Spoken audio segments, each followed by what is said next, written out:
ಜನವರಿ 6ನೇ ತಾರೀಕು DCM DK Shivakumar ಅವರು CM ಆಗ್ತಾರೆ ಎಂಬ ಇಕ್ಬಾಲ್ ಹೇಳಿಕೆಗೆ ಡಿಸಿಎಂ ಡಿಕೆ ಶಿವಕುಮಾರ್ ಸ್ವಲ್ಪ ಸಿಡಿಮಿಡಿ ಆಗಿದ್ದಾರೆ.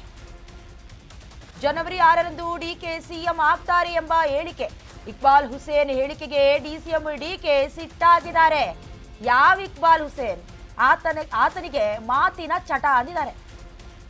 ಅವನ ಮಾತನ್ನ ಯಾರು ನಂಬೋದಕ್ಕೆ ಹೋಗಬೇಡಿ, ಅವನ ಮೇಲೆ ಫಸ್ಟ್ ಆಕ್ಷನ್ ತೆಗೆದುಕೊಳ್ಬೇಕು ಅಂತ ಸಿಟ್ಟನ್ನ ಹೊರಹಾಕಿದ್ದಾರೆ. ಇನ್ನು ದೆಹಲಿಗೆ ಪ್ರಯಾಣಿಸುವ ಮುನ್ನ ಡಿಸಿಎಂ ಡಿಕೆ ಶಿವಕುಮಾರ್ ಅವರು ಕೋಪ ತಾಪವನ್ನ ತೋರಿಸಿದ್ದಾರೆ. ಇಕ್ಬಾಲ್ ಹುಸೇನ್ ಅವರು ಮೊದಲಿಂದಲೂ ಕೂಡ ಎಲ್ಲೋ ಒಂದು ಕಡೆ ಡಿಸಿಎಂ ಡಿಕೆ ಶಿವಕುಮಾರ್ ಅವರು ಸಿಎಂ ಆಗಬೇಕು ಅನ್ನುವಂತ ವಿಚಾರಕ್ಕೆ ಸಂಬಂಧಿಸಿದಂತೆ ನೋಟಿಸ್ ಪಡ್ಕೊಂಡವರು. ಹಾಗಂತ ಸುಮ್ಮನಾದ್ರ ಮತ್ತೆ ಹೇಳಿಕೆ ಕೊಟ್ಟರು. ಅದಕ್ಕೆ ಸಂಬಂಧಿಸಿದಂತೆ ದೆಹಲಿಗೆ ಪ್ರಯಾಣಿಸುವ ಮುನ್ನ ಡಿಕೆ ಶಿವಕುಮಾರ್ ಅವರು ಸ್ವಲ್ಪ ಗರಂ ಆಗಿದ್ರು, ಮಾತನಾಡಿದರೆ ನೋಡ್ಕೊಂಡ್ ಬನ್ನಿ. ಮಾತು ಯಾರು ಗಣನೆಗೆ ತಗೋಬೇಡಿ, ಸೀರಿಯಸ್ ಆಗಿ ತಗೋಬೇಡಿ. ಅವ್ರು ಸುಮ್ಮನೆ ಚಟಕ್ಕೆ ಮಾತಾಡ್ತಾರೆ. ತುಂಬಾ ಆಸೆ ಇದೆ ಅಲ್ವಾ ಸರ್ ಅವ್ರಿಗೆ? ಆಸೆ ಯಾರಿಗಾರು ಇರ್ಲಿ, ಇಕ್ಬಾಲ್ ಮಾತ್ರ ಮಾತು ಸೀರಿಯಸ್ ಸರ್.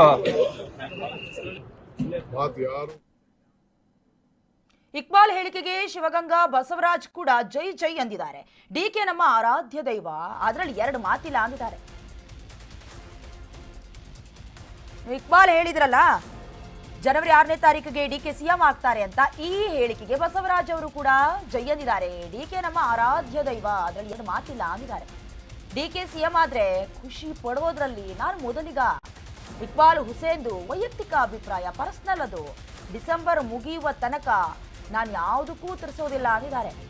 ಇನ್ನು ಜನವರಿಗೆ ಸಂಕ್ರಾಂತಿ ಬರುತ್ತಲ್ಲ, ಅವಾಗ ಒಳ್ಳೇದಾಗತ್ತೆ, ಕಾಯಿರಿ, ವೆಯ್ಟ್ ಮಾಡಿ, ಜನವರಿಯಲ್ಲಿ ನಾನು ಮಾತನಾಡ್ತೀನಿ ಅಂತ ಶಾಸಕರು ಹೇಳಿದ್ದಾರೆ. ಈಗ ಕೆಲವೊಂದಷ್ಟು ನಾಯಕರು ಹೇಗಾಗ್ಬಿಟ್ಟಿದ್ದಾರೆ ಅಂತ ಹೇಳಿದ್ರೆ ದಿನ, ಗಳಿಗೆ, ತಿಂಗಳು ಎಲ್ಲವನ್ನ ನೋಡ್ಕೊಂಡು ಮಾತಾಡೋ ಪರಿಸ್ಥಿತಿಗೆ ಬಂದ್ಬಿಟ್ಟಿದ್ದಾರೆ. ಅದರಲ್ಲೂ ಕೂಡ ಕುರ್ಚಿ ಕಾದಾಟದ ವಿಚಾರವಾಗಿ ಇಕ್ಬಾಲ್ ಅವರು ಹೇಳಿದಾರಲ್ಲ, ಡಿಸಿಎಂ ಡಿಕೆ ಶಿವಕುಮಾರ್ ಅವರು ಸಿಎಂ ಆಗಬೇಕು ಅಂತ. ಇದಕ್ಕೆ ಶಿವಗಂಗಾ ಬಸವರಾಜ್ ಅವರು ಕೂಡ ಯಾವ ರೀತಿ ಜೈ ಅಂದಿದ್ದಾರೆ ನೋಡ್ಕೊಂಡು ಬನ್ನಿ.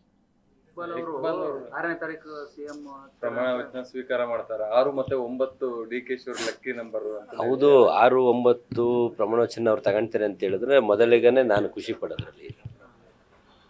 ಅದು ಅವ್ರ ವೈಯಕ್ತಿಕ ಅಭಿಪ್ರಾಯ ಇದೆ. ಆಯಿತು ಅಂದರೆ ನಾನೇ ಮೊದಲನೇಗ ಖುಷಿ ಆಗೋದ್ರೆ ಮೊದಲನೇಗ ನಾನೇ. ಈಗ ನೋಡಿ, ನೀವೇನೇ ಮಾಡಿ ಏನೇ ಕೇಳಿ ಸಿ ಎಮ್ ಕುರ್ಚಿ ಖಾಲಿ ಆದಾಗ ಬಂದರೆ ಅದಕ್ಕೆ ಕರೆಕ್ಟಾಗಿ ಉತ್ತರ ಕೊಡ್ತೀನಿ. ಈಗ ಸಿ ಎಮ್ ಕುರ್ಚಿ ಖಾಲಿ ಇಲ್ದಾಗ ನೀವು ಏನೇ ಮಾಡೋದು ಏನೇ ಕೇಳಿದ್ರು ಅದಕ್ಕೆ ಉತ್ತರ ಎಲ್ಲಿಂದ ಬರುತ್ತೆ? ಬರೋದಿಲ್ಲ. ಹಾಗಾಗಿ ಇದು ಅವಶ್ಯಕತೆ ಇಲ್ಲದ ಚರ್ಚೆ. ನಾವು ಆಗಲಿ ನೀವಾಗಲಿ ಅಥವಾ ಇನ್ನೊಬ್ರು ಯಾರೇ ಆಗ್ಲಲ್ಲ, ಸಂಕ್ರಾಂತಿ ಒಳಗಾಗೋದೇನು, ನಾಳೆ ವಾರ ಸೆಷನ್ ಇದೆ, ಅದ್ರೊಳಗಾದ್ರೂ ನಾವು ಖುಷಿನೇ ಪಡೋದು ನಾನೇ ಮೊದಲಿಗ.